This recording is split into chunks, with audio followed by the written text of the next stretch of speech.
This is The Breakfast Stable. Good morning and welcome to The Breakfast Stable. My name's Jack Muller. It's great to have you joining us again for another weekend of The Breakfast Stable in now officially again in lockdown with my lovely Peter Hawkey. Don't know what's going on down there. Good morning, mate. How are you? Look, I'm really good. Back to some barramundi recipe development for the next few weeks. Yes, you are. We're all back to macrameing and decoupaging again within our lives. Aren't we, Helen Reiser? Definitely. Jigsaw puzzles, putting photo albums together, growing a herb garden. I don't know. What kind of herbs? Exactly.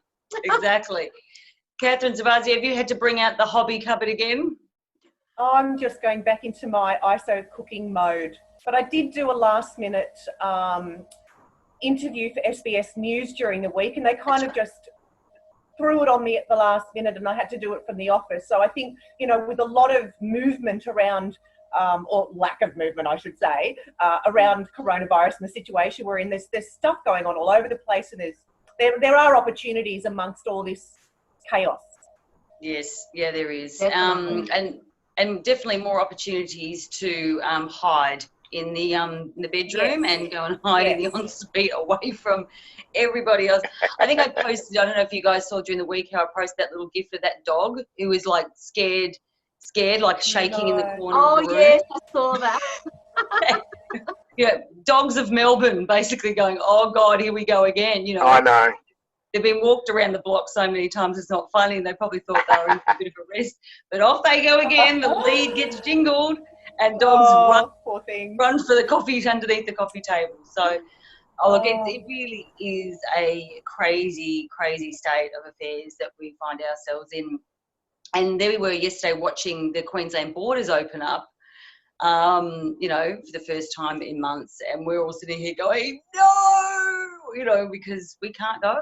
And if any state in the country that needs to go to Queensland is Victorians at this time of year.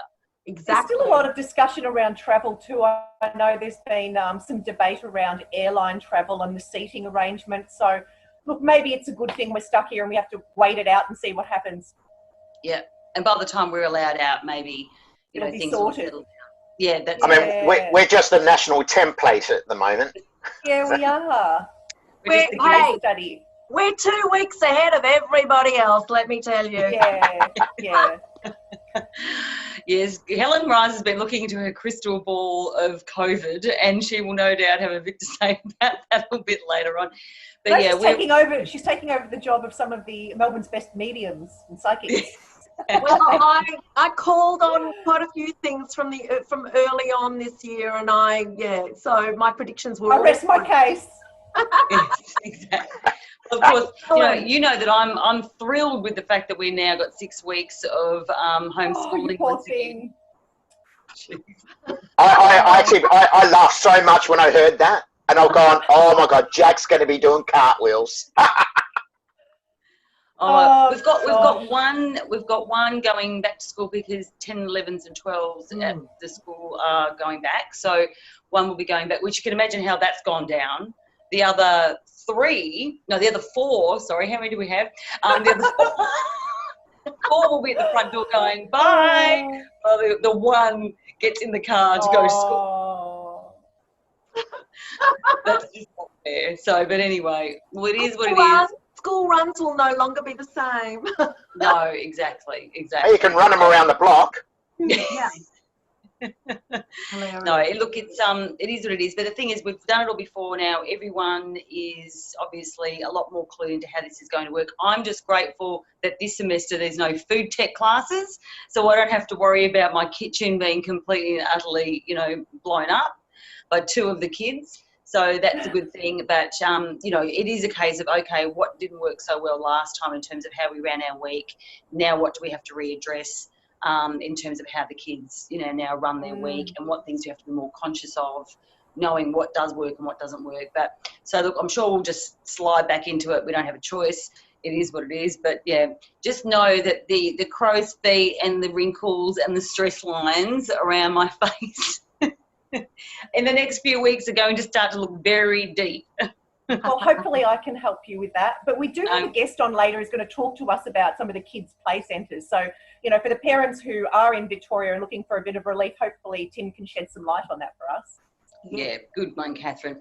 Well, speaking of Catherine, you've obviously got more tips for us on the skin and beauty industry, haven't you, honey? I do. I thought I'd talk today about skin-loving foods and how you can really take care of your skin using foods that actually boost your immune system and that are rich in antioxidants. Mm-hmm. I think a lot of us do know that vitamin C plays a role, and that's great for healthy skin. We actually need vitamin C to create collagen, which is the basis of our skin. It's what makes it up. And zinc and vitamin E are also really great for the skin. But zinc is also good for healing, and it makes sense. It's good for your immune system. So these are all the sorts of things that we should be looking at boosting at the moment. So not just with our skin health, but with our overall immune system health. One thing I really love is these guys. So I'm a big lover of avocado. They're rich in oils and fats, and they can be a little bit high in the calories, but they are full of rich vitamin C and vitamin E. And vitamin E is actually more effective when it's with vitamin C. So you might want to, pop some avocado with or without the toast and squeeze a whole bunch of lemon juice on that. So citrus is in season at the moment. So, you've got mandarins, some varieties of oranges, and lemons. And, lemons are actually a little bit higher in vitamin C than the oranges, you might be surprised to hear. Yeah, I've heard that. Interesting. Yeah, it could be good too to actually squeeze. This is what I do probably every night. I do it, but it's good for the morning, and a lot of people swear by this, actually squeezing lemons and having lemon juice in water, either hot or cold. I just have it in room temperature water. But lemon juice in water, if you're bored with having water and you think it's like so bland, which I do, I just cannot live without my daddy's lemons actually squeezed into the water, and it makes it so much more palatable. Yeah, I usually have like warm water in the morning with lemon and also apple cider vinegar. First thing. Fantastic. Yeah. I love apple cider vinegar. It's so amazing as well as a health supplement, if you like. Yeah. And Pete, you already know this. Fatty fish, fantastic for our skin, for our mood, rich in omega-3s, and things like sardines, salmons. Any others we should be having, Pete? Yeah, look, any Ones deep sea really fish. I mean, tuna has got some great oils. Salmon has actually got some really essential oils for us, and they're deep in omega-3. Barramundi, the omega-3s is just so fantastic, as you'd know, It's so Catherine. important. So, eat fish, have an avocado mask, and then lick away. Yeah, that'll be me. Another thing I really love, things that are in season, like sweet potato.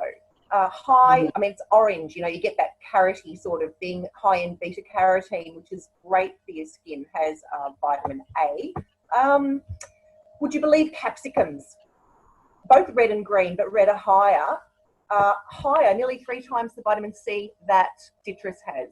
So who would have thought? So chop up, even if they're the green ones. The red ones tend to be more expensive. I'm not sure why that is. But even the green ones have really high vitamin C content compared to citrus, which is something that a lot of people don't know. Think about your greens, your kale, broccoli, strawberries, even hot chilies are high in vitamin C, and together with the zinc, vitamin C is great for your skin. Even beetroot, I think beetroot's got a lot of iron, folate, and beetroot's one of those things that are good for your skin, but also it's just as good for you canned or frozen as it is fresh. It doesn't lose its nutrients. But my biggest one that I think is a bit of a surprise, because it's such a bland looking fellow, is our cauliflower. So cauliflower. I love cauliflower. Love cauli. I love it too, but I think it gets overlooked a bit. People don't realise it actually has a lot of fibre. It has vitamin C as well. And you just can get a small head of cauliflower and steam it and then puree it into a soup. You don't really need much else. Leek with a bit of cauliflower. You can make it in puree into a sort of creamy type soup. And it feels like you've got cream or milk or dairy in it, but I don't really have dairy. No. So all you're really using is, basically the majority of it is the cauliflower. So I think there's a few tips, and if all else fails, just go and get an avocado, squish it up and add a bit of honey and pop it on your face like I do. Yeah. I mean, we use a lot of vitamin E in our products. We use a lot of avocado at Aroma Baby. And even though like face masks are going crazy at the moment and you think you're hiding behind your mask, you want to take care of your skin, especially in the cold Melbourne winter where it does get dehydrated with heating on and that sort of thing. So lots of water with lemon juice, cauliflower soups, and Cauliflower fried rice. munch Yes, I on love that one too. capsicum. A lot of raw food, Yeah. you're maintaining all the nutrients, which is wonderful. So they're my top skin foodie tips for this week. Awesome. Nice. That's wonderful. Thanks, Catherine. That's great. I mean, look, Pleasure. you know, we're all, again, the beauticians and a lot of our, you know, beauty professionals are, again, having to shut their doors. So we're all going to have to, again, be a little bit more creative about how we look after ourselves and our health and well-being at home. So thank you, And as I'll be always. chatting to some of our beauty people in the coming weeks for people who are in that industry. So hopefully we can give them a bit of support. Terrific. Absolutely, 100%. Wonderful. And we're very lucky today. We've actually got a bit of an Uber show today, haven't we? Because we've got a couple of guests joining us today.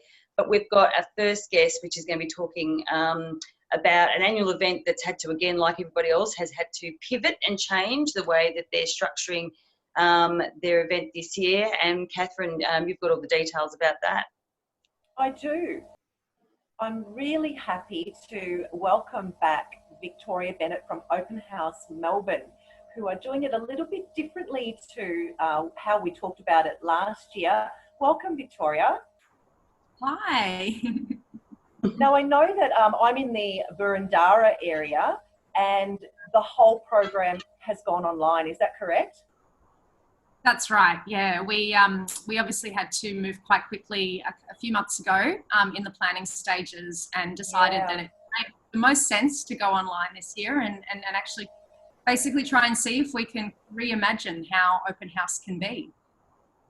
Absolutely. And the really interesting thing is, I know when I was researching in preparation for talking to you today, there's things that I know around here. We've got the Kew Courthouse, we've got Hawthorne Arts Centre, we've got the beautiful old Willsmere up on the hill there, the old asylum. But what I didn't know was, is that Montague in South Melbourne, the Port Phillip area? What a beautiful story. And I think through the images and the film that you've got available, we'll get to see things this year that maybe we wouldn't otherwise see. Talk to us a little bit about that area. I mean, I think a lot of people don't know. It sort of almost died out after the 1960s. Was that right? Yeah, that's right. And so I guess there's always been a very strong knit community in that area. So much history. And I guess it's kind of fascinating to think about how parts of Melbourne have actually changed quite a lot, or not changed as the case might be. So there's a beautiful exhibition online that Port Phillip have put together that really allows you to sort of dive into the archives and really sort of start to see, I guess, look at things a little differently. Okay, so first of all, let us know, where do people go to have a look, and then we'll keep talking about the different areas and things that they can see.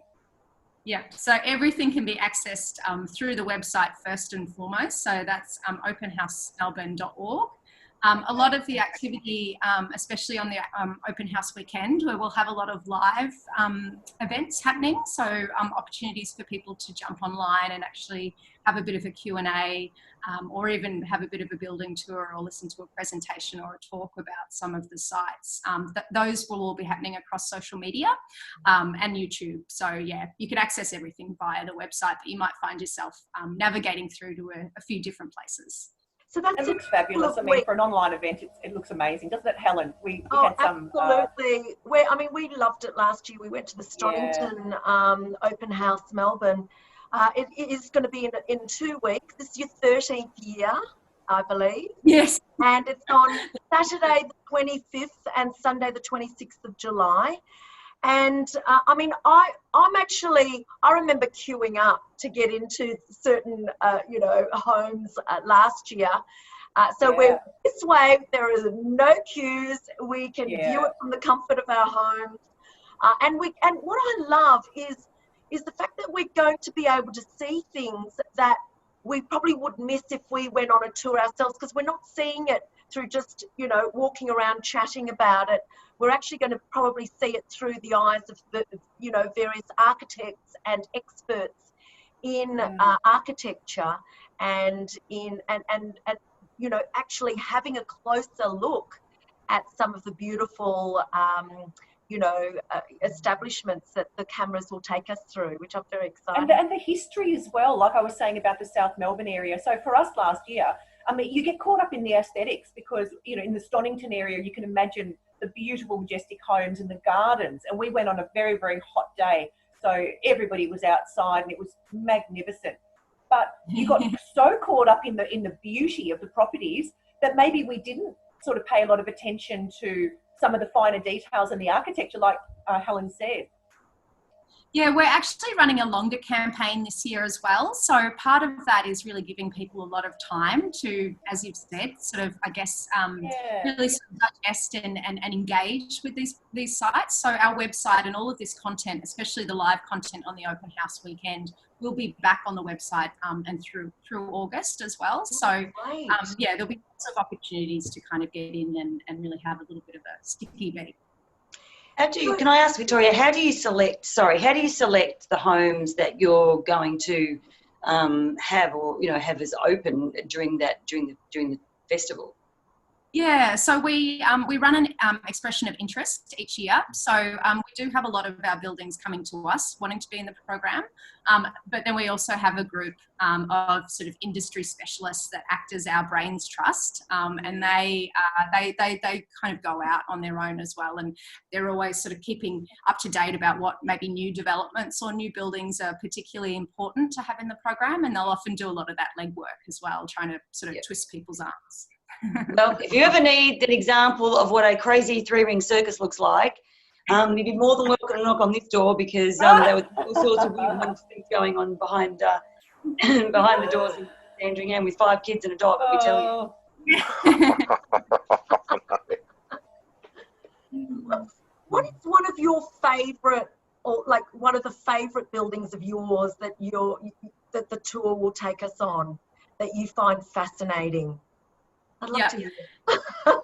Yeah, so it's been great this year because I guess some of the buildings that have been in our program for a long time are actually using this opportunity to take people digitally to places that they wouldn't even normally get to in that building. So for example, as part of the Parliament tour this year, they're going to take you up, and I didn't even know this existed, but apparently there's an amazing balcony at the front there that has this incredible view down Spring Street that all of the parliamentarians love, but of course us normal people don't normally get up there. So that will be one of the video tours that you can go on. We've also got a lot of great VR tours, so we'll have around 50 virtual reality tours available at sites.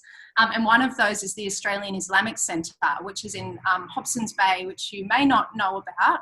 It's recently built, and it's been built by Glenn Murcutt, one of Australia's sort of most famous architects, and it's an incredible building. And it's not one that a lot of people know about or get to see. So. And one I'm fascinated, CityLink traffic control room. Yeah. What does that look like? I know, I'm pretty excited about that one too. This is new to the program this year, so we're really lucky to have it in the program, and that's going to be a virtual tour as well. So I haven't seen it yet, but I've been told that it's going to have a lot of kind of little video content and lots of ways for you to sort of actually find out how stuff like traffic control actually works. I can imagine a lot of youngsters, Victoria, would really be drawn to something like that. So it's great to have some of those sorts of things in the program as well. Yeah, absolutely. In fact, one of our buildings, which is also a school, but it's a beautiful historic building, Tay Cragen that's in Bundoora actually as well. The kids there at that school have recreated the building in Minecraft.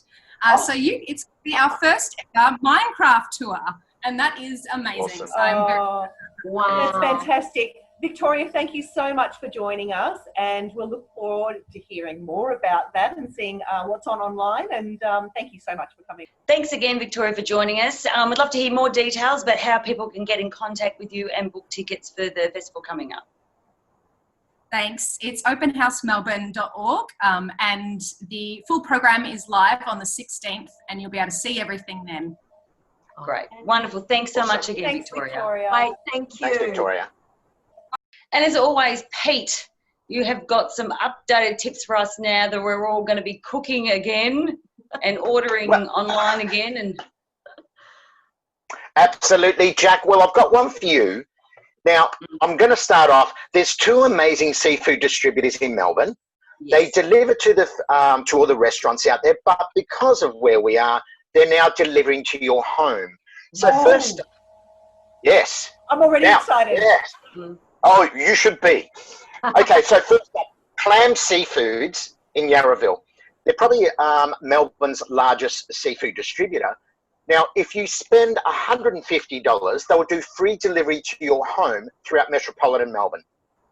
That's So great. the website is go to www.clamms.com.au.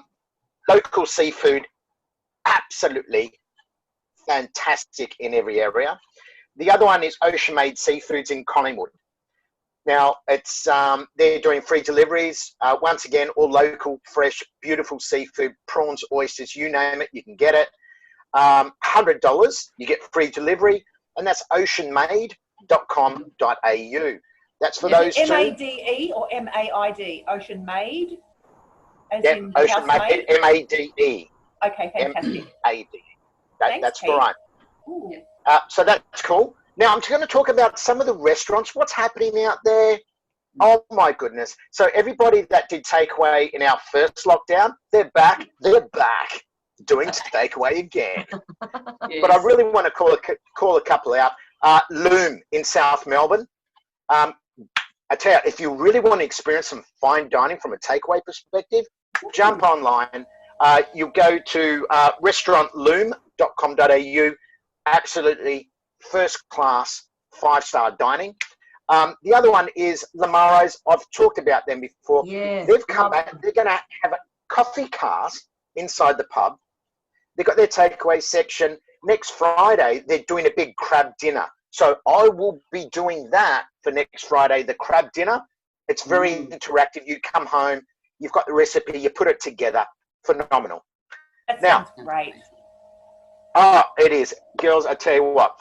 Jack, I think you and the family, though, you should go to Clamms, right? Buy enough seafood and spoil yourself. That should do us for one night, $100 Yeah. worth of seafood. I think Jack might qualify for the wholesale discount. Yes. Oh, yeah. Now, I've just got a couple of other things. A bit of food talk, per se. Neil Perry, he retired this week, which is absolutely, he's done so much for the restaurant industry, hospitality in general. But, you know, Neil Perry has been cooking for around 40 years. And here, Catherine, I think you would love this one as well. In fact, everyone would. Neil Perry, in his time of cooking for 40 years, has accumulated approximately 149 chef hats in the Good Food Guide. Amazing. Wow. I've dined at some of his hatted restaurants, Yeah. including in Sydney, and just beautiful ambience, the food, it was the whole experience from walking in. Yeah. Absolutely. He's done a lot for the industry, definitely. Amazing. Put it up Was there, it- you know. Do you think it was a case of he decided to retire now, just in the wake of all of this, and just thought, well, if there was ever going to be a year that I would retire, I might as well just do it now? Do you think it was? Look, you know what? At the end of the day, I just think sometimes you get to a peak, you're just enjoying life, and you can, you know, if you can afford to take that step to the side, do it. You know. Yeah. He looks like a young'un, but he's actually over 60, so he's Oh, aged really? very gracefully. Yes. Wow. Yes. So I think he's earned his time to hang up the boots and just do the more management stuff, hasn't he, Pete? Oh, look, absolutely. And I mean, don't forget, I mean, even once the airlines, Qantas is back up doing the catering, he's going to be there because he's such a great ambassador for Australian hospitality, for the restaurants. He wears so many hats, and he's got over 149 chef's hats. Now, the great thing about Neil Perry too, he's his own brand. You know, his personal branding's really strong. So he might step away from his establishments, but he's still got his own personal brand and his consulting to the industry that he can do. Yes. Yeah, look, absolutely spot on. And don't forget Catherine, Helen, and even Jack as well. Behind every great brand, the team that's around you as well, that lifts you to those wonderful areas, which is just so amazing. But this brings me on to my next one, Scott Pickett, who's got Estelle, he's got Matilda. Well, as we all know, or I don't know if you know, you could go to Broadsheet and have a look. Long Grain, they disappeared as soon as we went into the first lockdown. Scott Pickett comes out, he goes, let's do something crazy, mad, let's go ballistic. I'm going to buy Long Grain. And that's what he did. Only to open it for 2 weeks. 2 weeks, and then we're here again. But guess what? Don't despair, ladies and gentlemen, because he's going to be back.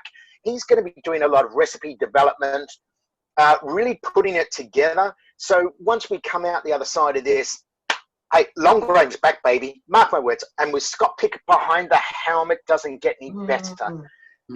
So on that note, all I can say is wherever you live, support the locals around the area, right? Have fun and do something crazy. Get out there. In fact, don't get out there because you shouldn't be out there.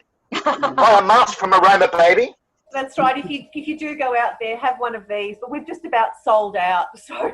Oh, I know. But I tell you, get hold of Catherine and just say, I want a mask now. And well, it's not Catherine, it's actually Aroma Baby. You need to go on to aromababy.com, not me. No, I know, but Catherine, come on.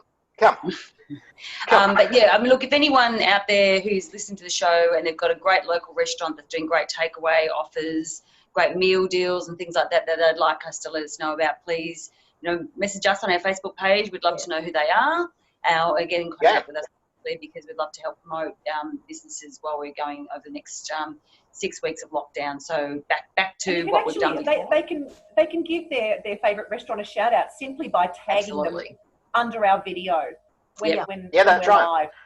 Correct. And the thing is, what I'll do is next week, I will actually, I'm happy to say Joe Bloggs gave this restaurant a shout out. Let's just let's ramp it up, but get out there. You want to be famous.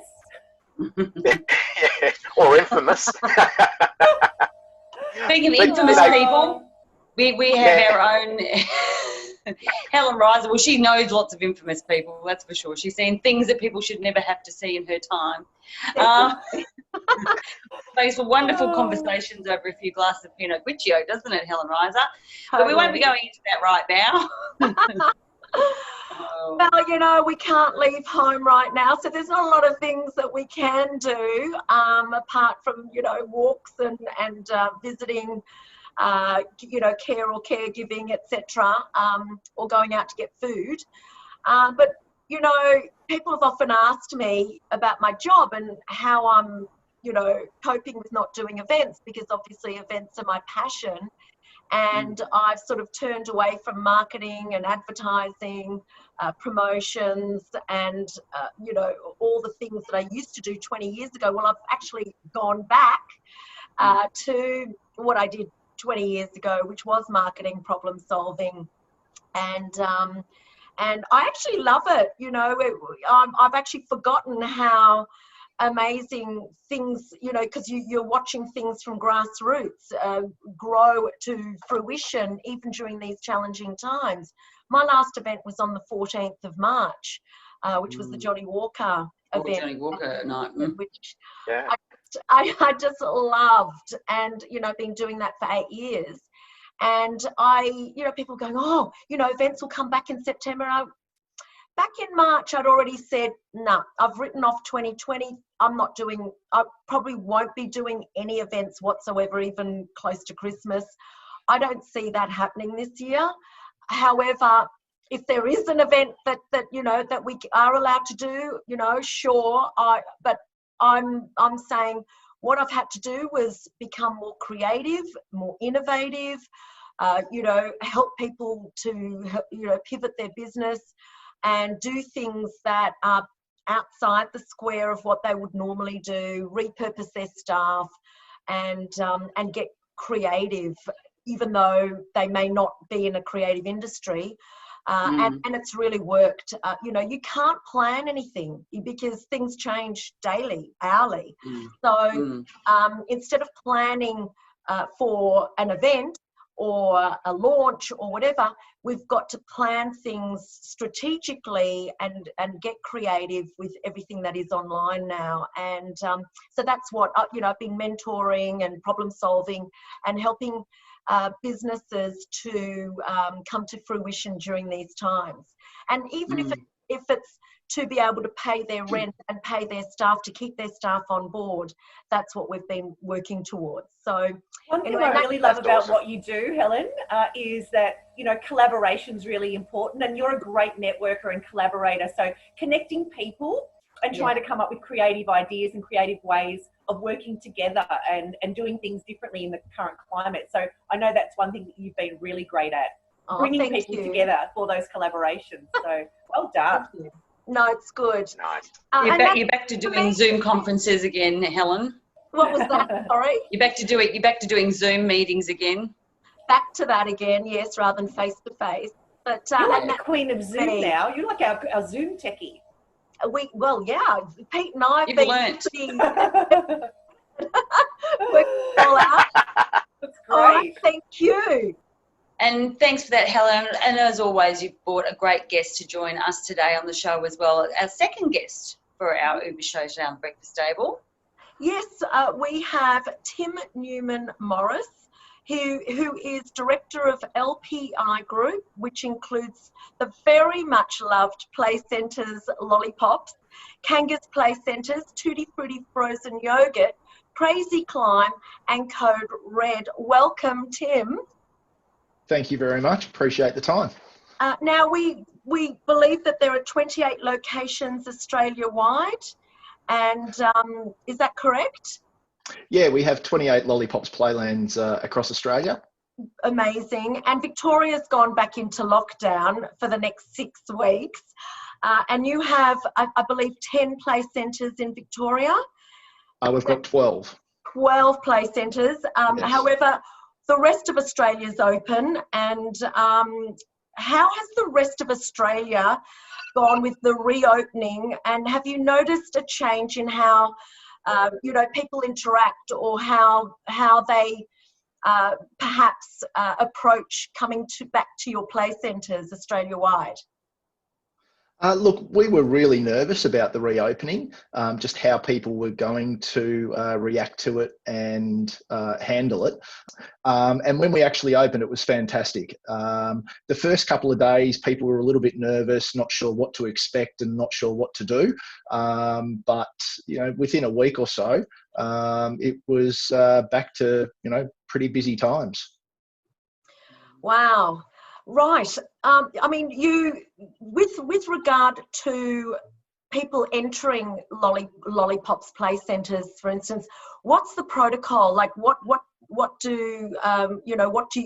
How do you have to sanitize everyone as they walk in? Take temperatures? What is it that you do that's different now?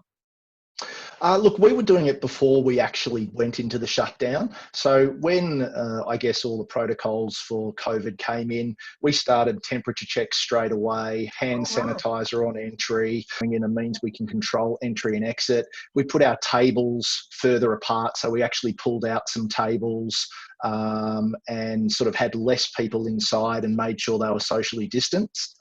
And then obviously all the cleaning and sanitising that we already do in the place, I guess we just upped the ante with that and did it even more. When we first reopened in Perth, we actually then did session times. So we only had a certain amount of people in for 2 hours, then we'd close for half an hour, clean and come back again. We've since realised that didn't quite work for us, so we went back to no session times, but that's sort of how we led into the reopening for us.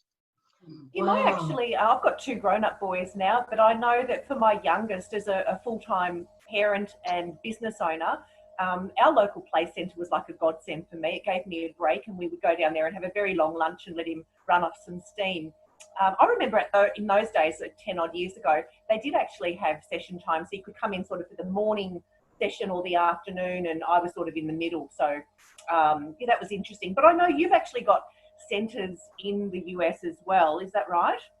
Yes, we do. Yeah, we've got 4 over there. So the protocols and the way you've managed the COVID sort of situation, is that the same as what you're doing in the US as what you're implementing in Australia? Or are they different? Look, they're very similar.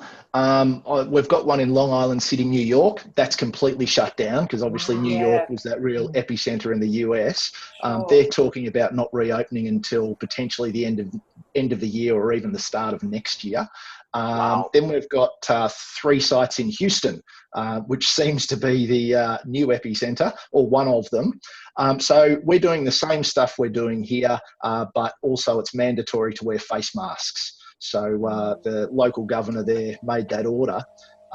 The interesting thing about the US, I find, is they're very protective of their civil liberties and what they believe the freedoms. So even the police, the local sheriffs were on TV saying that they're not going to enforce people to wear the face masks because they don't believe it's right.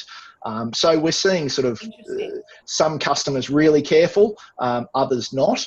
But yeah, people are really scared over there. So visitations are way down. It's a little bit what happened in Victoria.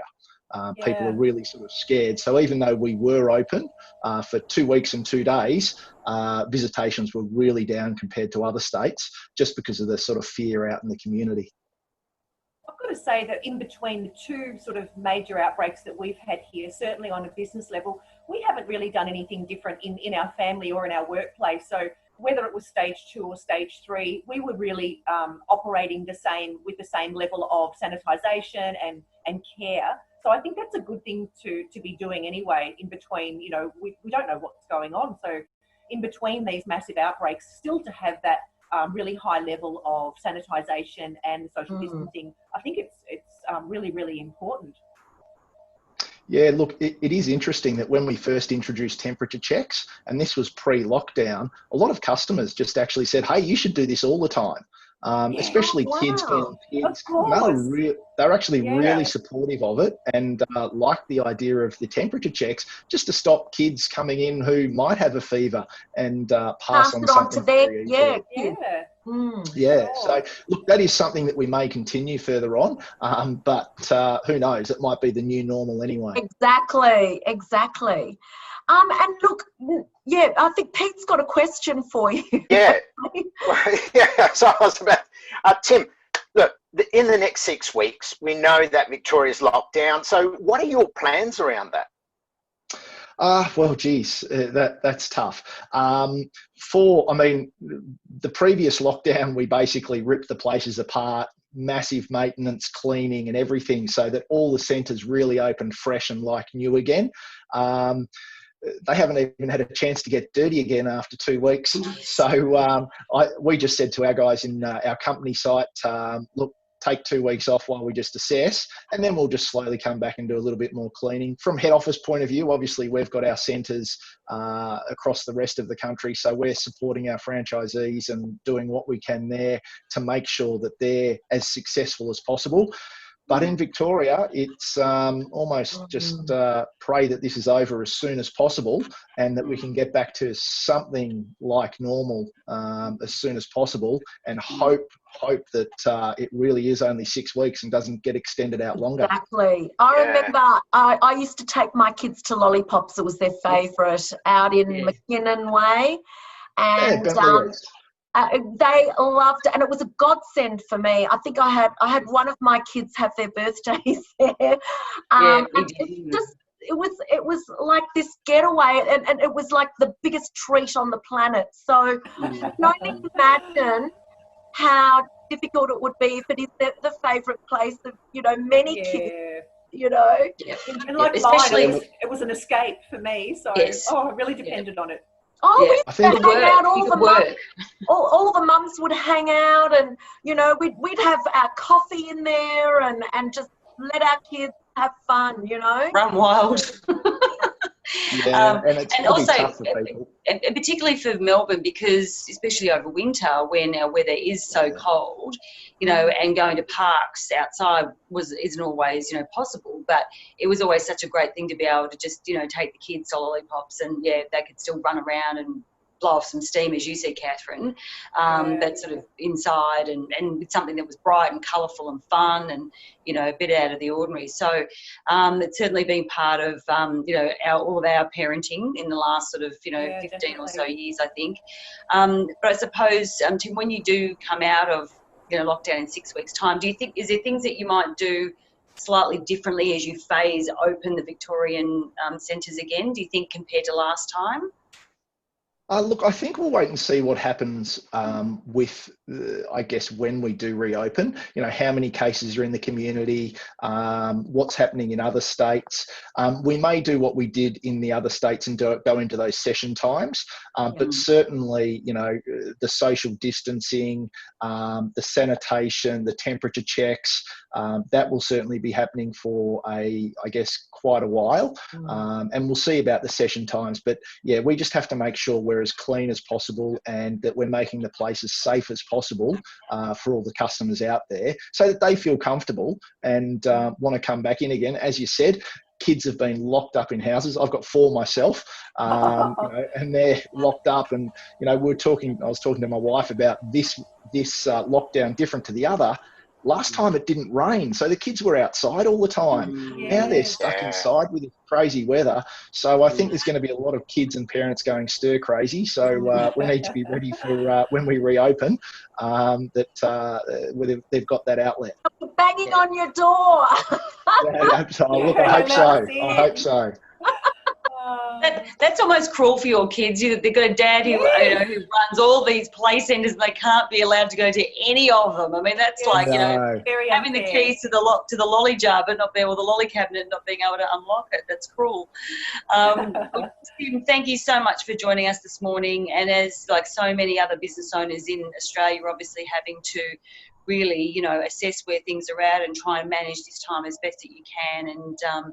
And so, yeah, we just wish you all the best for that time coming out of hopefully lockdown. And like you say, the rest of the country staying safe and being able to progress forward, and then Victoria hopefully being able to come out of this thing as smoothly as possible. So we certainly wish you all the best, and thank you so much for joining us today.